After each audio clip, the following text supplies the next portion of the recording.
¿Cómo comenzamos? ¿Dónde surgió la civilización? Los expertos han ofrecido muchas teorías basadas en lo que observan. ¿Pero realmente lo sabemos? De vez en cuando aparecen pruebas que contradicen completamente todas las teorías.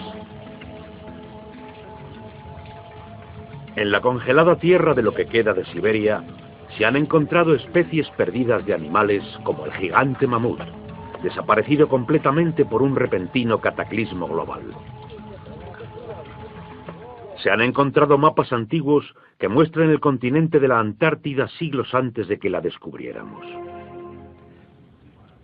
Este mapa, que es de hace siglos, representa la verdadera configuración de la Tierra de Queen Mod, que se encuentra aproximadamente bajo 1 kilómetro de hielo, y su verdadera configuración no se supo hasta 1949. Hace un siglo que un arqueólogo concluyó que la ciudad antigua de Tiwanaku, en Bolivia, era un observatorio estelar alineado con el Sol y las estrellas. A partir de ahí, calculó que su edad sería de unos 17.000 años. Su tesis fue ridiculizada hasta hace poco tiempo. La única corrección que haría es que ahora tenemos mejores medidas astronómicas debido a los satélites y ordenadores. Y supondría que la fecha debe ser de hace unos 12.000 años. Pero, aún así, convierte a Tiwanaku en la ciudad conocida más antigua sobre la faz de la Tierra. Los geólogos descubrieron que la gran esfinge de Egipto ha sufrido una erosión durante siglos de incesantes e intensas lluvias. Dichas lluvias solo pueden haber ocurrido miles de años antes de los faraones. ¿Se construyó la esfinge mucho antes del comienzo de la civilización? La cuestión que aquí se plantea es toda la historia de la civilización. Puede que no haya transcurrido directamente desde el estúpido hombre de las cavernas hasta el más inteligente de nosotros, con nuestras bombas de hidrógeno y nuestra pasta de dientes de rayas. A veces las pruebas que se encuentran rompen todas las reglas. En este programa encontraremos gente que está buscando precisamente esas pruebas. Trazan nuevas teorías que puede que cambien nuestro punto de vista sobre el curso de la civilización del hombre. Esta enorme cara fue esculpida por el antiguo Olmes de México. Se cree que es de hace al menos 2000 años. Es indiscutiblemente africana y se supone que los negros no llegaron a América hasta después de Colón. En este libro, de la Atlántida a las Esfinges, el autor Colin Wilson reúne pistas que él cree que revelan las huellas de una civilización avanzada y perdida que existió antes de que comenzara la historia.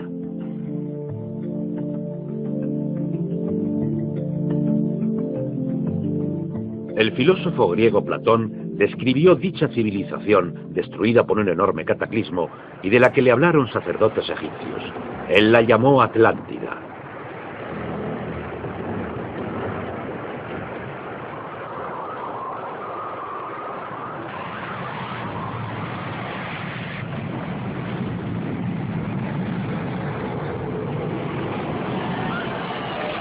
Atlántida, un enorme cataclismo. Sabemos de dicho cataclismo a través de otro mito, el diluvio bíblico, el Arca de Noé, mito igualmente despreciado por los científicos.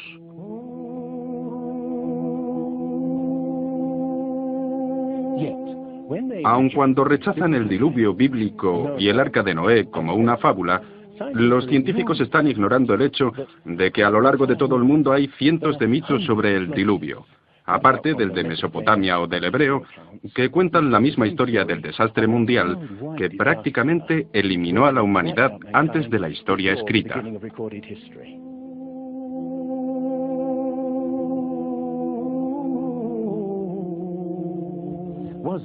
¿Existió realmente algo como un diluvio? Y si fue así, ¿existía una civilización que surgió antes que todas las demás? Estoy diciendo civilización, no Atlántida, ya que en cuanto mencionas la palabra Atlántida, un científico gruñe "oh no" y deja de escuchar.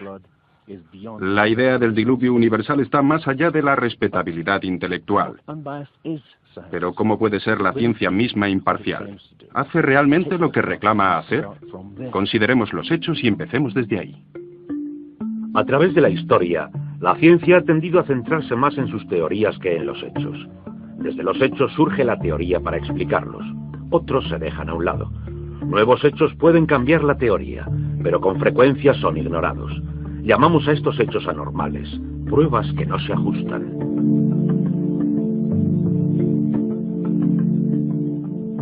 En su controvertido libro La arqueología prohibida, los científicos Thompson y Cremo muestran qué pasa con las pruebas que contradicen las reglas.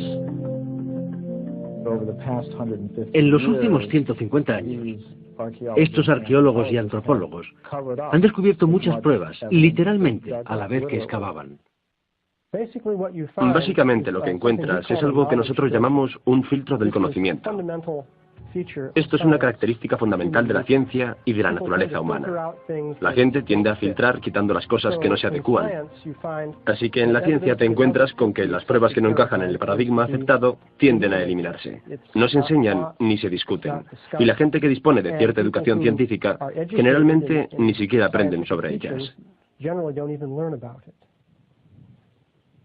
De lo que estamos hablando, por ejemplo, se demostró en Iatlico, México, en 1996, cuando la arqueóloga Jan Steen McIntyre amenazó con cambiar completamente el punto de vista teórico convencional de que la humanidad es relativamente nueva en la mayor parte de la Tierra, que penetró en Siberia hace unos 30.000 años y definitivamente no en América hasta hace aproximadamente 20.000 años.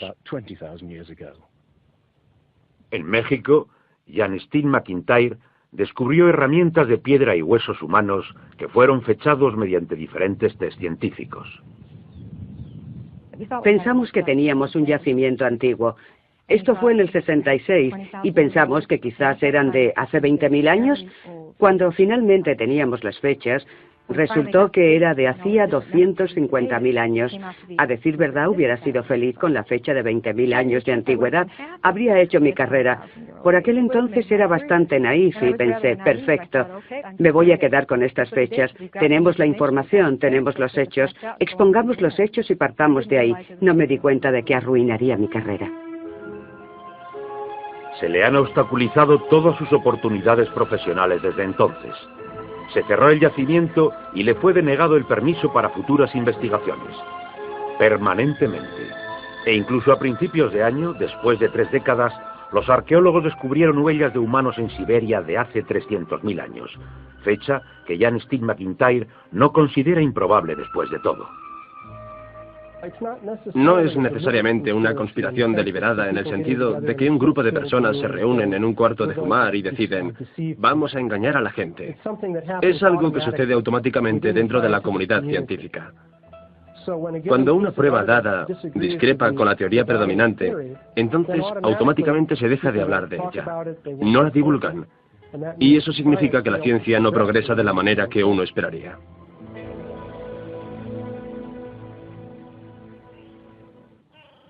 ¿Están pasando por alto los científicos pruebas del pasado que hemos olvidado?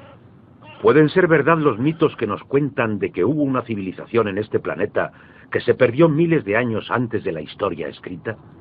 Un grupo de investigadores nuevos está buscando precisamente las anomalías que la ciencia tiende a desechar. Se hacen preguntas que puede que cambien nuestro punto de vista sobre el curso de la humanidad.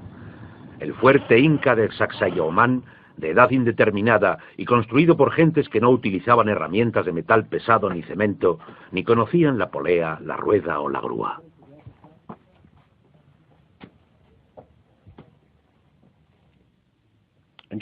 Mira esta piedra. He contado 11 esquinas. Debe pesar más de 200 coches familiares y revela la increíble destreza de esta gente en la construcción.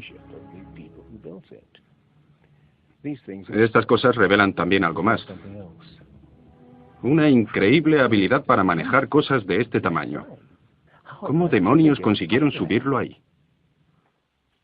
Bolivia. Las misteriosas ruinas de Tiwanaku. Similar destreza. Habilidades de construcción avanzadas.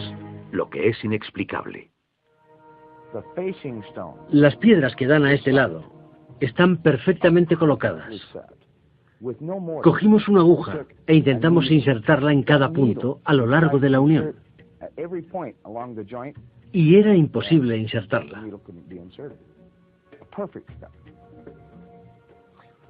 Cuando los conquistadores españoles preguntaron a los incas si habían construido el Tiwanaku, dijeron, no, no lo construimos. Estaba construido hace miles de años.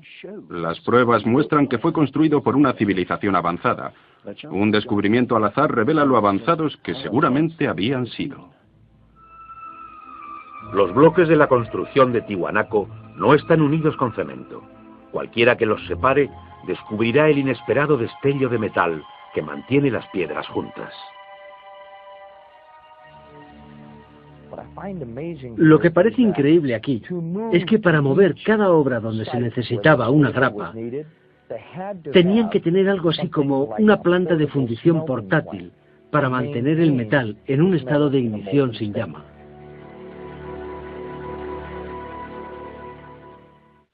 Y aquí hay un uso similar de las abrazaderas de metal y piedras unidas perfectamente, como esta en forma de L, con la misma ingenuidad. ¿Perú? No.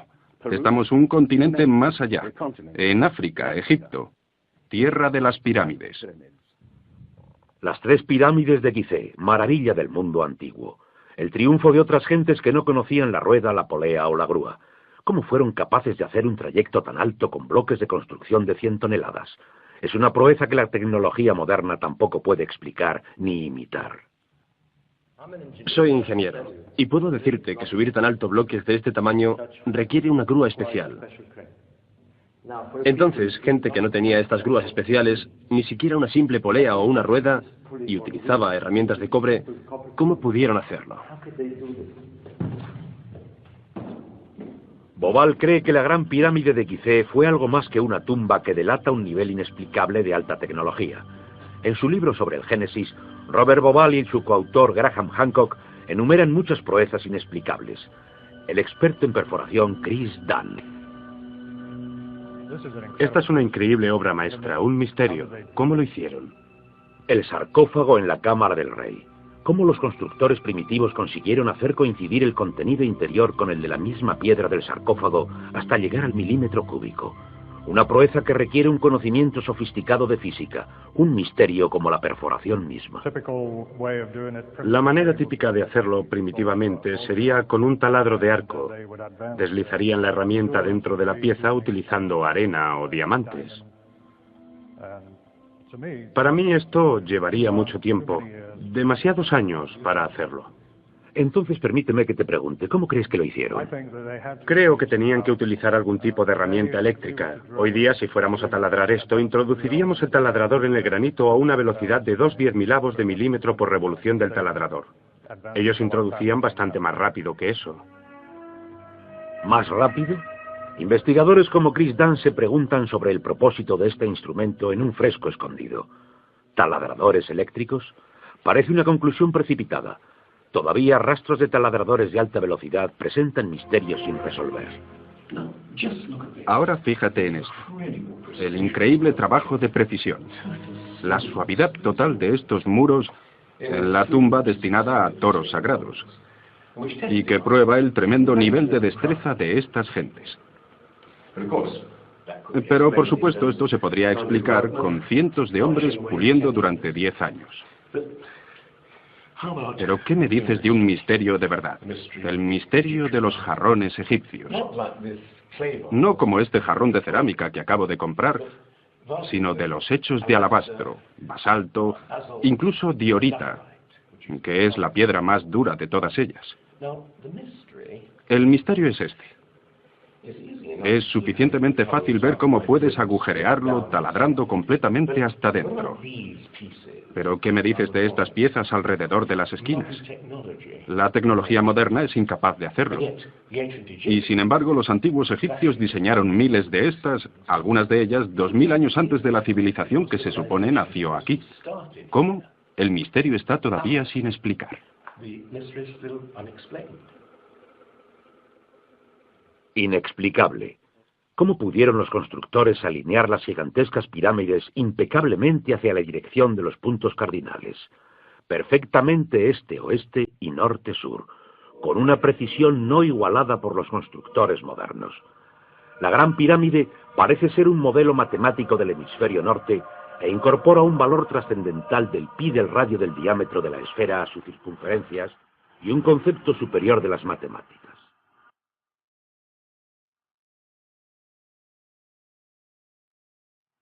Está claro que tenemos aquí un sistema avanzado de matemáticas y tecnología, en un momento en el que se suponía que no existía. Y para conseguir estos resultados, los antiguos constructores tenían que usar un ángulo de 52 grados. Cualquier otro ángulo no valdría. Pero nadie en Egipto conocía pi. Ese valor trascendental está también representado en el ángulo de esta pirámide y el ángulo extraño que sus constructores le dieron en Teotihuacán, México. La ciudad que generaciones posteriores de atemorizados indios llamarían la ciudad de los dioses.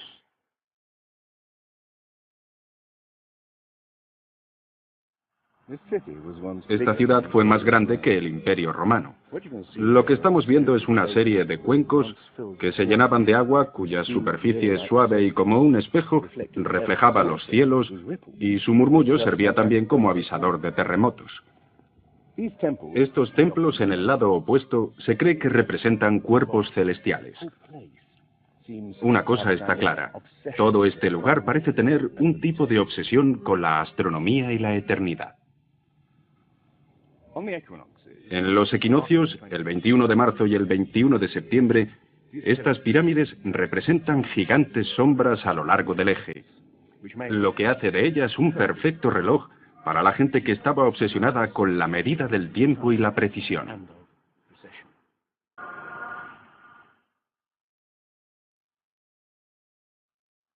Como vinculadas por alguna fuente común, las civilizaciones antiguas alrededor del mundo dejan ver un sofisticado conocimiento de los cielos, lo que todavía tiene que explicarse.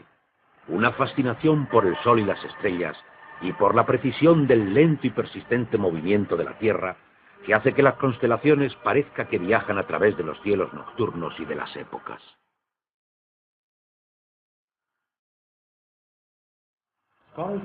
Los estudiosos afirman que los antiguos egipcios no tenían un gran conocimiento de astronomía, pero aquí se ve claramente su fascinación y conocimiento sofisticado del cielo.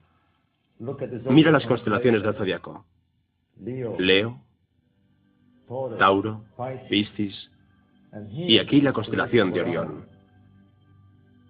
Los antiguos egipcios vieron la constelación de Orión como su dios Osiris, señor de la muerte, los cielos nocturnos y el más allá. Bobal encontró pruebas del dios en todas las pirámides de Gizeh.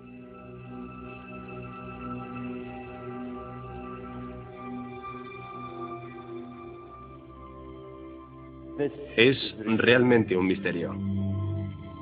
Pequeños ejes señalando hacia arriba. Solo ejes de ventilación para los egiptólogos. Pero los astrónomos piensan diferente. Para el antiguo Egipto, esto era Rostau, salida al más allá, reino del dios Osiris u Orión. En el antiguo Egipto, Orión era Osiris, el gran dios de la resurrección. Esto es una reconstrucción del cielo en el año 2500 a.C., y fue increíble descubrir esto. Los rayos conducen a Orión y a la estrella Sirius o Isis, consorte de Osiris. En textos antiguos, Bobal encuentra que deben haber servido en ceremonias secretas para hacer que faraones muertos resuciten como estrellas en la constelación de Orión. Uno de estos textos dice: «Oh rey que viajas por los serpenteantes canales de la Vía Láctea, al lugar donde Osiris reside».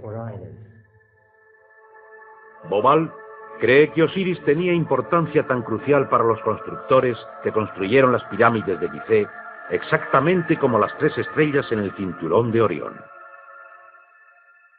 Aunque parezca increíble, esa correlación fue solo el principio. Descubrió que los antepasados habían dado nombres de estrellas a otras 2 pirámides contemporáneas cerca de allí. Miró entonces el desgastado plano y se quedó anonadado. La constelación de Orión, el dios Osiris, estaba colocada en la misma posición en el cielo que en la tierra. México, donde Teotihuacán presenta otro paralelismo. La leyenda llama a esta la ciudad de los dioses y sugiere su propósito de transformar a los hombres en seres celestiales. Como en Egipto con las pirámides de Giza, los mitos hablan de su significado como reencarnación en las estrellas. Este es el secreto de Teotihuacán.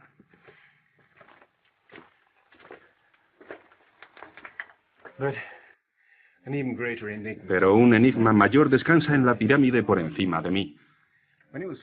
Cuando se excavó por primera vez en 1906, descubrieron una enorme hoja de mica. Ahora sabemos que la mica se utiliza en aislamientos eléctricos. No tenemos ni idea para qué querían utilizarla.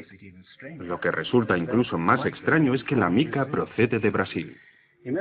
¿Te imaginas el problema de mover una pieza de mica de 30 metros cuadrados hace 2000 años? ¿Cómo? ¿Y con qué propósito? No tenemos ni idea. Tiwanaku, Bolivia. Otra cultura perdida que delata la misma fascinación por el sol y las estrellas. Hace cientos de años, el arqueólogo Poznański observó que el primer día de primavera el sol salía exactamente por el centro del templo. Era el principio de un importante descubrimiento. Poznański descubrió que construyeron este templo como un observatorio. Un enorme reloj para medir la progresión del sol. Y podemos utilizar estos alineamientos astronómicos para fechar el lugar. A lo largo del año el sol sale por diferentes puntos del horizonte. En el primer día de primavera, un observador podría ver al sol exactamente en el centro. Al estudiar el complejo trazado de Poznański, se deduce que en el primer día de invierno o de verano el sol saldría por encima de las esquinas de las piedras. Pero no era así. Los arqueólogos hoy día dicen que es simplemente porque los constructores cometieron un error de construcción. Después de observar la perfección con que fue construido este lugar, con piedras de 100 toneladas, sugerir tal cosa como que las marcas de los solsticios están equivocadas me parece increíble. Neil Steve verificó los cálculos de Poznański. Al medir el ángulo de las esquinas y comparar ese ángulo con las posiciones del amanecer, Poznański pudo calcular que el Tiwanaku fue construido hace 17.000 años. En aquel entonces, la inclinación del eje de la Tierra era ligeramente diferente a la de hoy. En aquellos días, los soles de verano e invierno habrían salido por encima de las esquinas.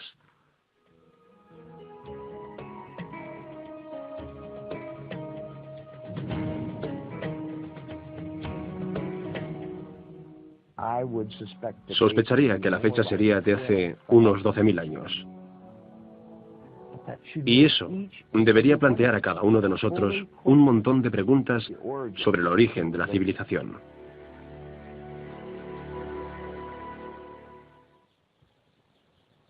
¿Dejó una civilización perdida en el tiempo sus huellas en varios lugares del mundo? Sacerdotes egipcios contaron al filósofo griego Platón que dicha civilización había existido hace 12.000 años, pero según la ciencia, esta civilización no apareció hasta hace 5.000. ¿Podría haber aparecido antes?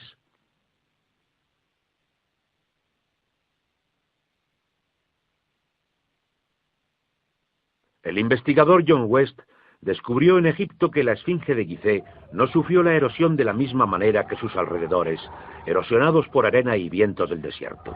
Al contrario, la esfinge presenta marcas de erosión redondeadas, ondulantes. No hay que ser geólogo para mirar y ver quién puede ser responsable de ese tipo de erosión. Solo agua vertida a mares por encima de los muros del recinto podría haber producido esos contornos redondos.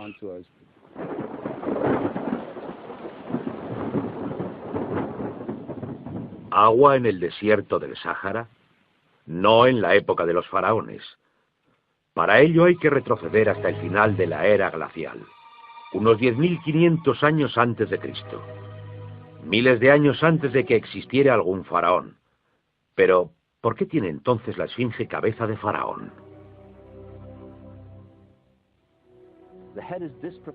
La cabeza es desproporcionadamente pequeña. Vista particularmente desde el aire, se ve que el cuerpo de la esfinge es largo y aplanado, y la cabeza parece como un alfiler encima de él. Para nosotros esto es una indicación de que la cabeza ha sido reesculpida. En otras palabras, en un momento dado de su larga historia, la cabeza era redonda. John West cree que la esfinge fue originariamente un enorme león que un desconocido grupo de escultores esculpió en la roca miles de años antes de Cristo. Sufrió la erosión cuando al final de la era glacial cambió el clima causando lluvias incesantes durante siglos. Solo miles de años después esculpieron los faraones su cabeza a su propia imagen.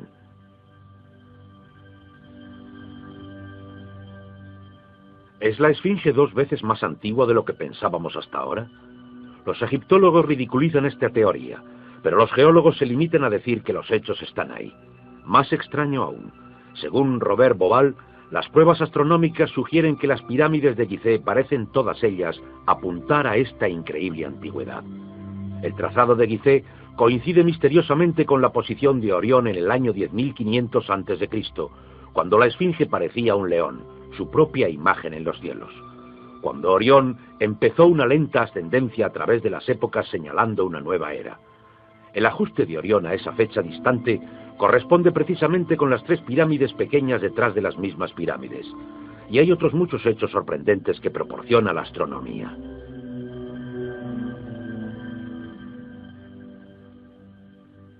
Esto coincide exactamente con las ideas que se han venido desarrollando en el análisis geológico de la Esfinge. Así que hay justo 2 ciencias indicando que la Esfinge podía ser de hace 10.500 años antes de Cristo.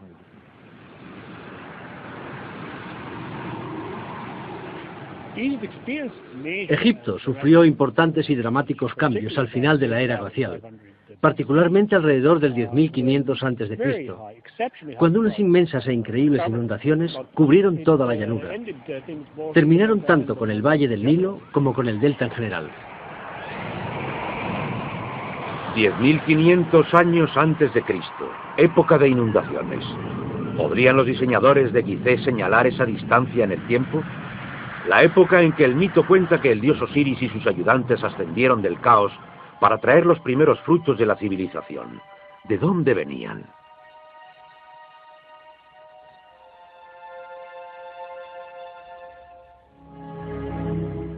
Un dios que era similar al señor del antiguo Tiwanaku en Bolivia. Aquí está el misterio de la ciudad de Tiwanaku, el dios al que veneraban. Alto, barbudo, descrito como blanco. Viracocha surgió de los tiempos del caos y de la destrucción a través de las aguas para traer algún tipo de renovación a la raza humana. El dios blanco Viracocha. En México se le llama Quetzalcóatl, que vino con otros para traer los primeros frutos del conocimiento. Su imagen está por todo Teotihuacán. La serpiente emplumada, símbolo enigmático del dios Quetzalcóatl, quien vino al este después de tremendos cataclismos para traer la civilización a esta parte del mundo. ¿Podrían los dioses como Osiris, Viracocha y Quetzalcóatl haber sido personas reales que vinieron de muy lejos? ¿Supervivientes de un cataclismo que había destruido sus hogares y civilización?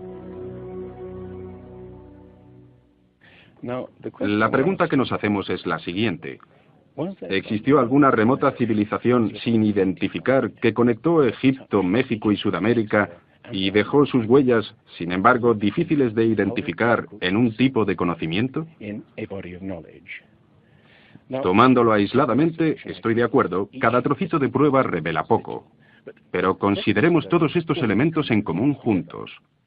En ambas civilizaciones había enormes pirámides alineadas exactamente con los puntos cardinales, incorporando conocimientos avanzados de matemáticas. Ambas demostraron tener un conocimiento increíble de astronomía, expresado en los grandes monumentos sagrados que erigieron. Aunque no conocían ni la polea ni la rueda, ambas podían construir utilizando grandes piedras finamente unidas en un estilo único de construcción, con esquinas en forma de L y abrazaderas de metal. Y ambas culturas utilizaron el procedimiento de momificación para preservar y honrar a sus muertos. Aquí se encontró una nueva e increíble pista cuando la doctora Balabanova, de la Universidad de Ulm, descubrió para su sorpresa que muchas momias de Egipto contenían cocaína y nicotina, originarias de Sudamérica. Recibí montones de cartas que eran casi amenazantes, cartas insultantes. que todo eso no tenía sentido, que estaba fantaseando, que era prácticamente imposible, porque estaba comprobado que antes de Colón esas plantas no se encontraban en ningún otro sitio excepto en América.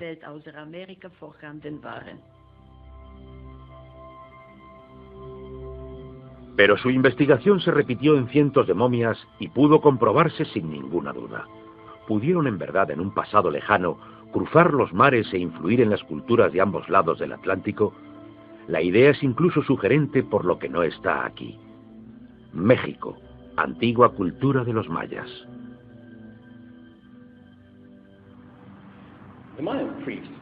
Los sacerdotes mayas tenían mesas para predecir los eclipses de sol y de la luna. Pero hay algo muy raro sobre los mayas. Nunca comprendieron el principio básico de la rueda. Fueron capaces de visualizar la eternidad como ninguna otra cultura anterior. Pudieron pensar en millones de años y sin embargo nunca aprendieron a pesar un saco de grano. Sofisticada civilización que al final murió porque no supieron desarrollar métodos agrícolas sencillos para poder alimentar a sus propias gentes. Lo que estoy sugiriendo ¿es posible que sencillamente heredaran una parte específica de sus conocimientos de una civilización más antigua y sabia? Conexiones.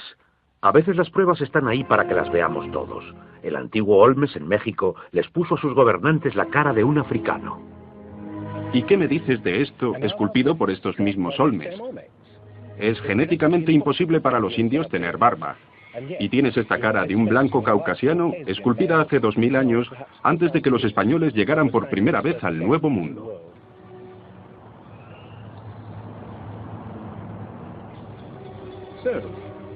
Caras de África y del Cáucaso, esculpidas muchos siglos antes de la llegada de Colón. ¿De dónde vienen? ¿Cómo llegaron hasta aquí? ¿Cómo llegaron a influir en la cultura más antigua de Centroamérica, la cultura madre de México? Todo lo que los arqueólogos saben es que de repente aparecieron, completamente evolucionados, alrededor de 1500 años antes de Cristo, sin señales de desconexión en el desarrollo.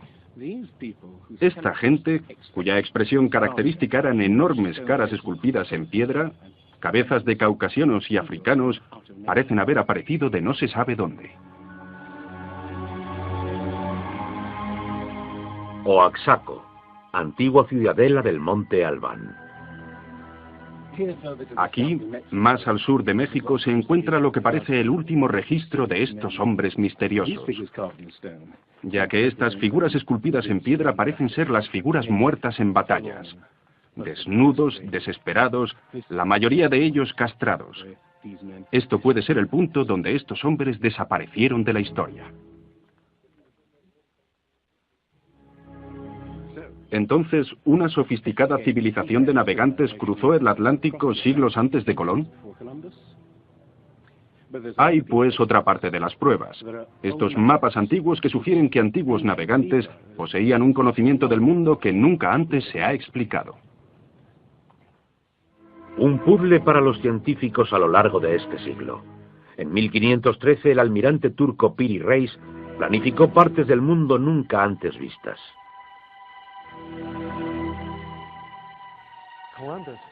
Colón exploró las zonas del Caribe.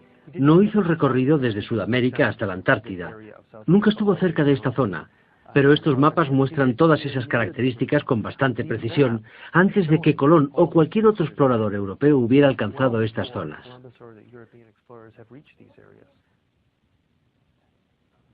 Este mapa, que es de hace siglos, representa la verdadera configuración de la Tierra de Queen Maud, que se encuentra aproximadamente bajo 1 kilómetro de hielo, y su verdadera configuración no se supo hasta 1949.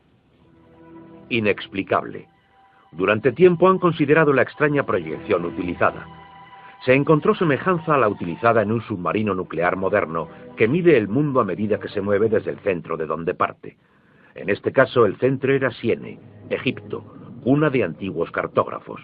Lo único que el mapa parece distorsionado, pero muestra con bastante exactitud esta parte del mundo. Y hay más.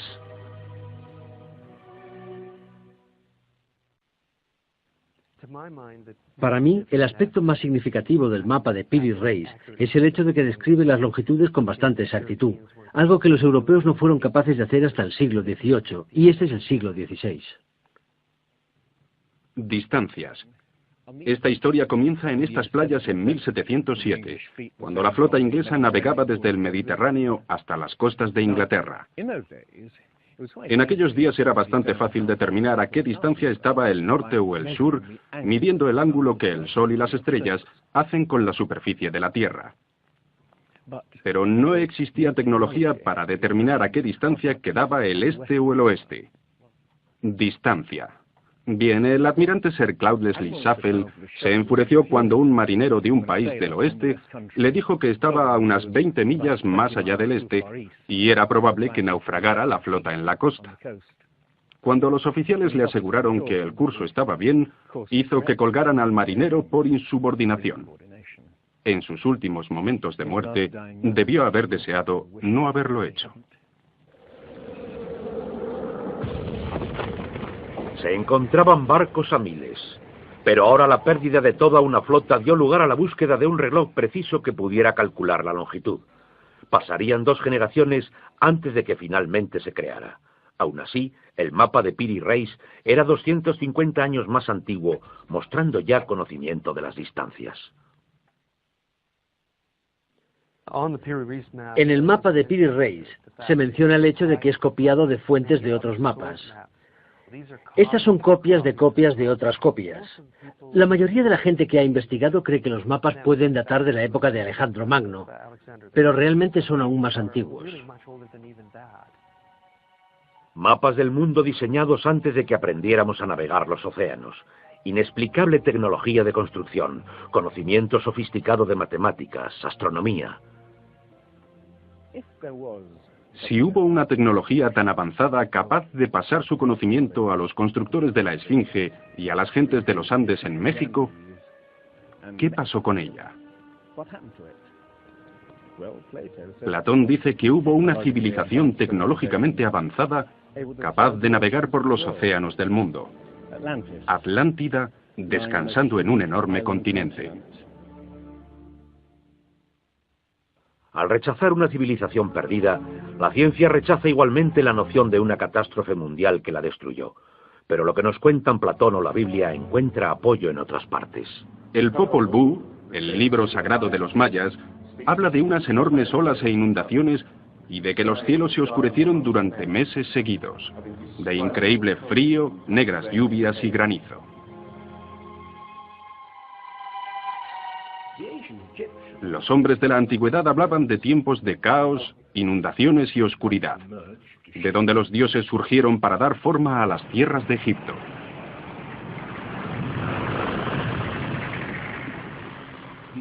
El disco solar de los aztecas habla de 4 ciclos de destrucción: inundaciones, fuegos, vientos y sangre de las guerras. Y de prever el fin del mundo a consecuencia de grandes movimientos de las entrañas de la Tierra.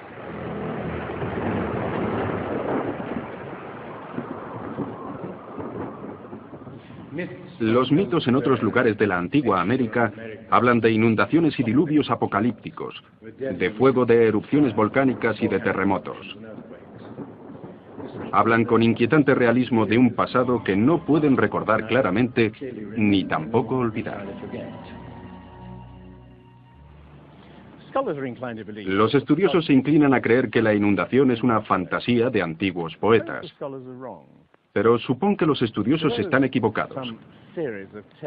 Supón que una serie de catástrofes naturales terribles redujeron a nuestros antepasados a unos pequeños grupos que vivían muy lejos unos de otros y repartidos por todo el mundo. Lo que estamos buscando es una época que encaje perfectamente a los mitos como el zapato de cristal al pie de Cenicienta. Una pista, la Brea Tar Pit de California. Sepultura masiva de millones de animales, convertida ahora en atracción turística. En el fondo de la superficie se encuentra el Salt Lake Oil Field. El asfalto se escurre a través de las grietas y fisuras como un tremendo matamoscas que captura animales en el asfalto. Tenemos increíbles recursos aquí de animales atrapados de esta forma durante los últimos 40.000 años. Es como leer un libro de tiempos antiguos. Cuando los animales que abundaban nunca pensamos en absoluto que fueran originarios de América. Mamuts, elefantes, rinocerontes, osos perezosos gigantes, incluso caballos y camellos. Pero entonces una enorme catástrofe los hizo desaparecer, aparentemente en cuestión de décadas. Alrededor del 10.500 a.C., hace unos 12.000 años. Los animales grandes, cualquier animal más grande que un coyote, en gran medida se extinguieron en unos cientos de años. Sí, esa en efecto es una gran catástrofe.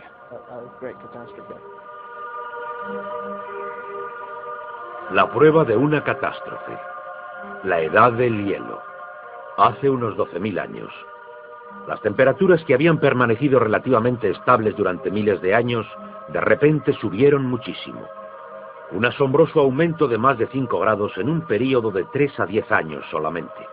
Este es el increíble descubrimiento de los científicos que perforaron en la capa de hielo de Groenlandia para investigar los cambios atmosféricos.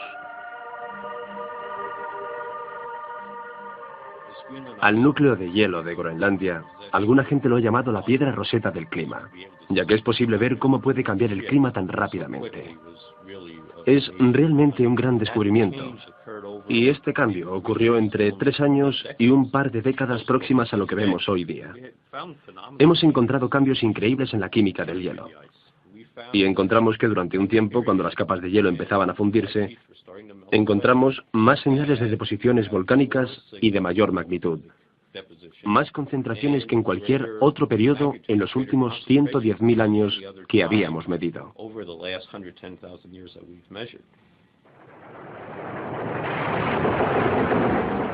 Movimientos volcánicos sin precedentes acompañados de cambios bruscos de temperatura y enormes inundaciones. Capas de hielo de más de 1 milla de espesor se derritieron en décadas. El nivel del mar subió hasta por encima de los 1.500 metros. Aparecieron mares donde había habido tierra. Se podía caminar desde Gran Bretaña a Escandinavia en un tiempo en el que la revolución climática dio forma al Mar del Norte. Fueron tiempos en que grandes inundaciones cubrieron las planicies de Norteamérica. Por eso ese esqueleto de ballenas fue encontrado en Michigan.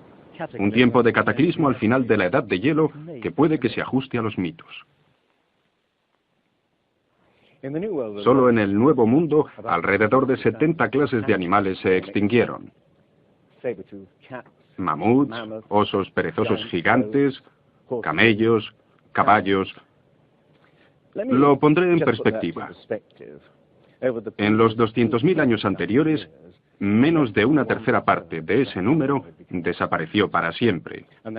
Y el mismo modelo extraordinario de extinción se repitió en Europa y Asia.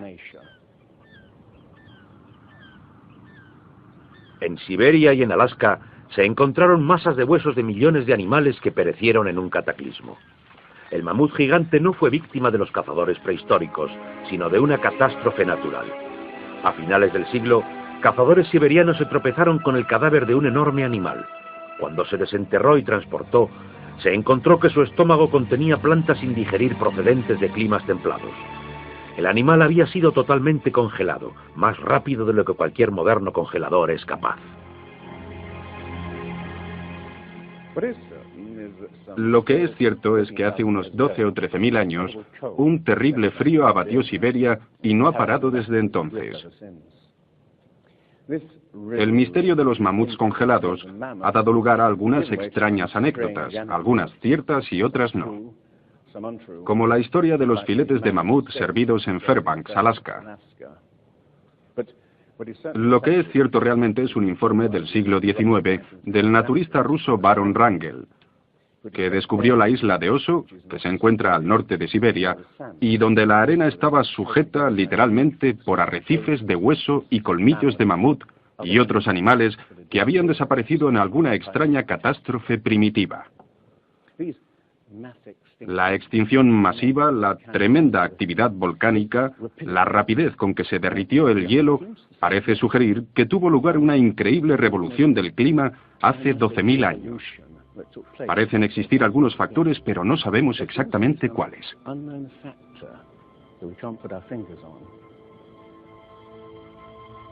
El fin de la Edad de Hielo. ¿Qué es lo que hizo esta revolución? Aquí está la gran cuestión. ¿Qué produjo el cataclismo? Una de las mejores ideas que se han propuesto es del americano Charles Hapgood, que sugirió algo que llamó desplazamiento de la corteza terrestre, que significa que toda la corteza de la Tierra se cambió de sitio de repente. Toda la cáscara exterior de la Tierra es solo una tercera parte de la masa de la Tierra. Se perdió, se movió, como la cáscara de una naranja. Más fina que la cáscara de un huevo, la corteza de la Tierra se apoya en un líquido interior fundido. La teoría que rige la corteza de la Tierra es la de las placas tectónicas.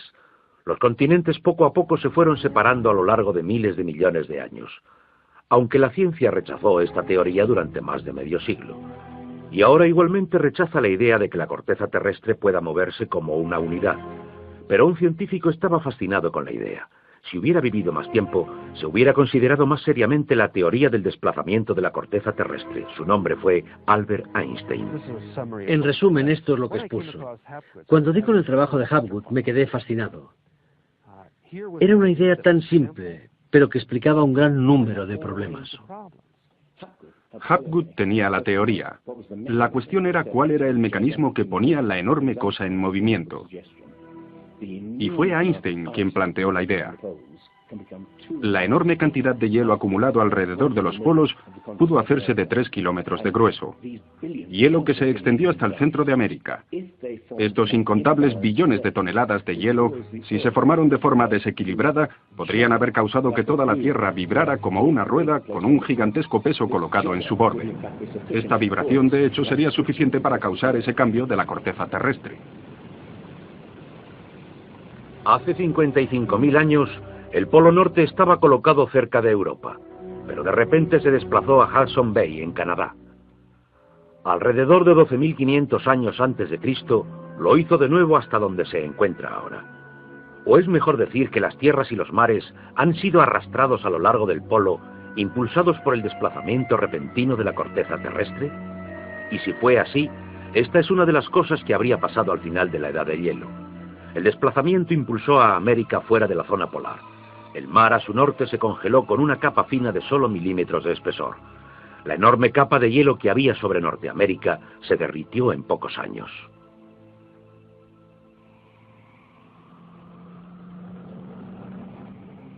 Lo que es interesante sobre la teoría de Hapgood-Einstein es que también explica bastante bien algunos otros mitos, bastante ajenos al mito del diluvio. Hay mitos de tremendos terremotos o catástrofes volcánicas, negras lluvias del cielo o congelación total de las tierras. Y puedes comprobar que el punto de esto es que precisamente lo que pudo haber pasado es que la corteza terrestre se desplazó. Con bastante rapidez, zonas que habían sido anteriormente de frío cambiarían a zonas de calor. Cosas como mamuts congelados en un segundo en Siberia. Especies enteras desaparecerían completamente. Si el desplazamiento de la corteza terrestre causó el diluvio que destruyó una civilización, ¿dónde estaba esa civilización? Investigadores creen haberla encontrado en Grecia, en la isla de Santorini, destruida una vez por una enorme erupción, o en la antigua Troya, o en la isla germana de Heligoland, casi barrida por el Mar del Norte. Han buscado continentes hundidos en el Océano Atlántico, pero no se ha encontrado nada. Y es exactamente este problema lo que ha echado por tierra la Atlántida de Platón como una proposición seria para serios estudiosos. Oceanógrafos han cartografiado los suelos submarinos y simplemente no existe ningún continente perdido. ¿O sí lo hay? En lo que nos cuenta Platón sobre la Atlántida, la describe con montañas en medio del océano. Y el océano verdadero es, por supuesto, el océano del mundo. Es más tarde cuando empezamos a dividir el océano en diferentes partes, llamándolo Atlántico, Pacífico, etc. En realidad, el mundo tiene un solo océano, y los mitos de alrededor del mundo son bastante explícitos sobre qué pasó. El Zen Vesta de la literatura védica describe la isla no solo destrozada en un diluvio, sino cubierta de hielo y nieve. Así buscamos una isla cubierta de nieve en medio del océano, y la gran candidata es la Antártida. Si el Polo Norte se desplaza, también lo hace el Polo Sur. Flemeth cree que hace 12.000 años parte de la Antártida se encontraba en zonas templadas y podía haber albergado una civilización cuando el continente desapareció por el peso del polo. Es la explicación que encuentra a los mapas que muestran partes de la Antártida según están colocadas bajo el hielo. El almirante turco Piri Reis demuestra tener conocimientos de la Antártida que no debería haber tenido. Tanto el Departamento de Cartografía de la Armada como del Ejército del Aire nos dicen: hemos hecho comparaciones de picos salientes de las montañas. Les encontramos una sorprendente coincidencia. Tenemos que destacar que no estamos hablando de un mapa, el mapa de Piri Reis, que podría ser discutido, sino de docenas de mapas. Por ejemplo, el mapa de Phineus de la Antártida es bastante preciso, mostrando sistemas de ríos que existen pero que eran desconocidos en el siglo XVI.